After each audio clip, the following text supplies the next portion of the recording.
धेरै मान्छे डराउनुहुन्छ राहुसँग कि थाहा छैन राहुको महादशा आइहाल्छ कि दशा आइहाल्छ कि हाम्रो ड्राइभर राहुको भइहाल्छ, नम्बर 4 को कन्डक्टर राहुको भइहाल्छ। त्यसो भए जीवनमा भइहाल्छ सबै गलत अनि थोरै पनि जीवनमा कहिले सफलता पाउनुहुन्न।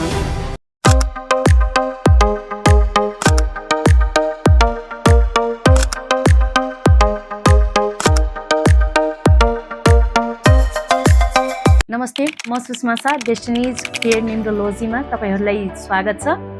आज म तपाईहरुसँग कुरा गर्नेछु राहुमाथि, किनकि धेरै मान्छे डराउनुहुन्छ राहुसँग कि थाहा छैन कहिले राहुको महादशा आइहाल्छ, राहुको दशा आइहाल्छ, हाम्रो ड्राइभर राहुको भइहाल्छ, 4 नम्बरको कन्डक्टर राहुको भइहाल्छ। त्यसो भए साथीहरु जीवनमा भइहाल्छ सबै गलत अनि थोरै पनि सफलता पाउनुहुन्न। गलत अनि गलत, तपाई गलत सोचिराख्नु भएको छ। आज म तपाईलाई बताउने छु राहुसँग डराउनु कुनै जरुरी छैन। राहु तपाईलाई मालामाल पनि गर्न सक्छ अनि राहु यदि स्ट्रगलिङ प्लानेट छ भने यो कुन किसिमको स्ट्रगल दिन्छ, त्यो स्ट्रगलबाट कसरी बच्न सक्छ अनि कसरी त्यसलाई ओभरकम गर्न सक्छ भने आज कुरा गर्छु राहुको बारेमा। यदि तपाईँ मेरो च्यानलमा नयाँ हुनुहुन्छ भने प्लिज मेरो च्यानललाई सब्सक्राइब गरिदिनु होला, बेल आइकन हिट गरिदिनु होला अनि आफ्नो इष्ट मित्र साथीभाइहरूसँग यो भिडियो धेरैभन्दा धेरै सेयर गरिदिनु होला। आउनुहोस् आज कुरा गरौँ राहुको। सबैभन्दा पहिला म भन्छु, जब म राहुको कुरा गर्छु भने राहुको मतलब के हो। यदि म अर्थशास्त्रको कुरा गरौँ, न्युमरोलोजीको कुरा गरौँ भने यहाँ राहुको मतलब हुन्छ यदि तपाईको ड्राइभर 4 भइहाल्यो भने, तपाईको कन्डक्टर 4 भइहाल्यो भने, या त तपाईको ड्राइभर 4 आइहाल्छ या त तपाईको कन्डक्टर 4 आइहाल्छ। इक्जाम्पल, तपाई कुनै पनि मन्थको 4, 13, 22, 31 तारिकमा जन्मिनु हुन्छ भने तपाईको ड्राइभर हुन्छ 4। डेट, मन्थ, इयर यो सबै टोटल गर्नुभयो भने डबल डिजिट आइरहेको छ भने त्यसलाई सिंगल डिजिटमा गरिदिनु भयो भने त्यो नम्बर 4 मा आइहाल्छ। त्यो हुन्छ तपाईको कन्डक्टर नम्बर। केही इक्जाम्पल दिएर म बुझाउँछु। धेरै टफ इक्जाम्पल्स छ जता धेरै मान्छेले स्ट्रगल गर्नुपर्छ राहुको कारण। पहिला त्यही कुरा गर्छु, तपाईको ड्राइभर पनि 4 छ, कन्डक्टर पनि 4 छ।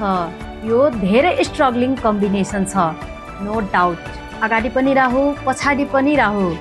चिन्ता नगर्नुहोस्, उपाय भन्छु म तपाईलाई। चिन्ता लिनु पर्दैन, अगाडि पनि राहु, पछाडि पनि राहु। ड्राइभर पनि 4, कन्डक्टर पनि 4। ड्राइभर 4, कन्डक्टर 8, अगाडि राहु, पछाडि शनि। यो स्ट्रगलिङ हुन सक्छ। राहुसँग चन्द्रमा बसिहाल्यो, राइट। यानी तपाईको ड्राइभर 4 छ, कन्डक्टर 2 वा ड्राइभर 2 छ, कन्डक्टर 4। जस्तै अरविन्द सरको डेट अफ बर्थ छ 13 फेब 1967। सरको ड्राइभर 4 छ, कन्डक्टर 2 छ। बट जीवनमा सङ्घर्ष पछि पनि सफल हुनुहुन्छ। सरले सक्सेस क्रिएट गर्नुभयो, यु क्यान अल्सो क्रिएट। डराउन जरुरी छैन। नाउ ड्राइभर 4, कन्डक्टर 2 वा ड्राइभर 2, कन्डक्टर 4, ड्राइभर 4, कन्डक्टर 9 वा ड्राइभर 9, कन्डक्टर 4। यो केही इक्जाम्पल मैले भनेको छु, यस्तो धेरै इक्जाम्पल हुन सक्छ। सो भन्नुको अर्थ यो छ कि या त ड्राइभर तपाईको राहु बसिहाल्यो भने या त कन्डक्टर तपाईको राहु बसिहाल्यो भने तपाईलाई चिन्ता गर्नुपर्ने जरुरी छैन। नाउ के राहु तपाईलाई साच्चीकै स्ट्रगल दिन्छ? म भन्छु यस, स्ट्रगल त दिन्छ। ठीक छ, कसरी? अब राहु जुन छ स्ट्रगल किन दिन्छ? किनभने उसँग बडी इनकम्प्लिट छ। आधी बडी केतुसँग छ, आधी बडी राहुसँग छ। राहुले के पायो? शरीर त छैन।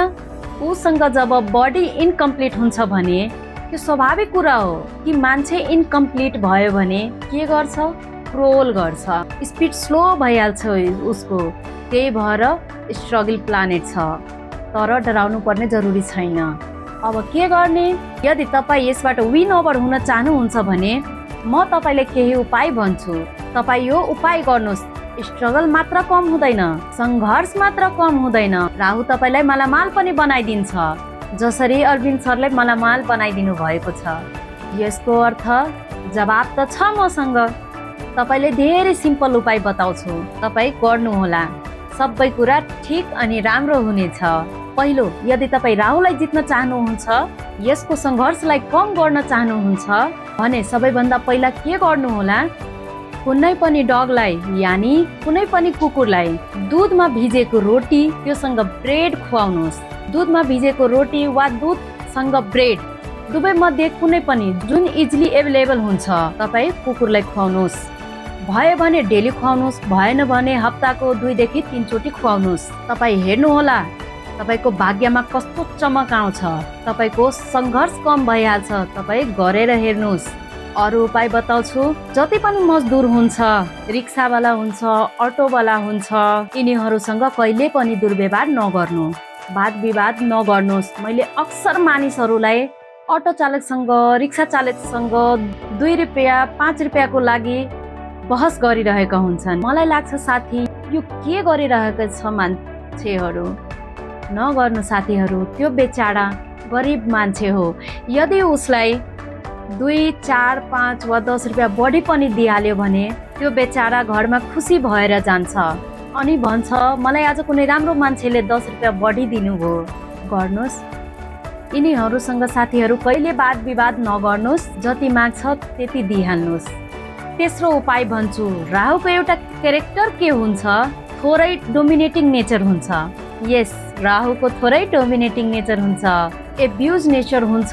यस्तो मान्छेहरूको भने सबैभन्दा पहिला तपाईँ आफ्नो नेचरमाथि थोरै काम गर्नुहोला, आफ्नो व्यवहारमाथि काम गर्नुहोला। कहिले पनि कसैलाई डोमिनेट गर्ने कोसिस नगर्नु, कसैसँग दुर्व्यवहार नगर्नु, हम्बल हुनु, सधैँ अरूलाई सहयोग गर्नुहोस्। राहुको यदि तपाईँको ड्राइभर वा कन्डक्टर छ भने कसैको हक नमार्नुहोस्। प्लिज कसैको हक नमार्नुहोस्। यदि तपाईँ कसैसँग उधारो लिनु भएको छ भने समयमा चुक्ता गरिदिनुहोस्। यदि तपाईँ कसैसँग कुनै कमिटमेन्ट गर्नु भएको छ भने त्यो कमिटमेन्ट पुरा गरिदिनुहोस्। अब राहु के भन्छ? राहु यो भन्छ यदि तपाईँको चरित्र ठिक छ, यदि तपाईँको अर्कासँगको व्यवहार राम्रो गर्नुहुन्छ, अर्काको पैसा खानुहुन्न, डोमिनेटिङ नेचरको हुनु भएन, एउटा हम्बलनेस देखाउनुहुन्छ जीवनभित्र भने मित्र म भन्न सक्छु राहुले गरिदिन्छ तपाईँलाई मालामाल अनि सङ्घर्ष हुन्छ कम अनि जीवनमा यति सफलता हुन्छ कि तपाईँ सोच्न पनि सक्नुहुन्न। साधारण उपायहरू भनेको छु साथी।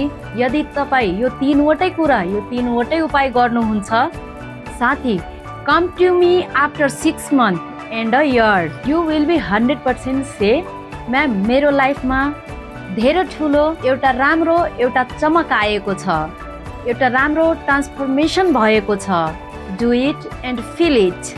Thank you very much for listening to me patiently. My dear friends, God bless you all. See you in my next video. Till then, do take very good care of yourself and lead your life. Nothing less than king size.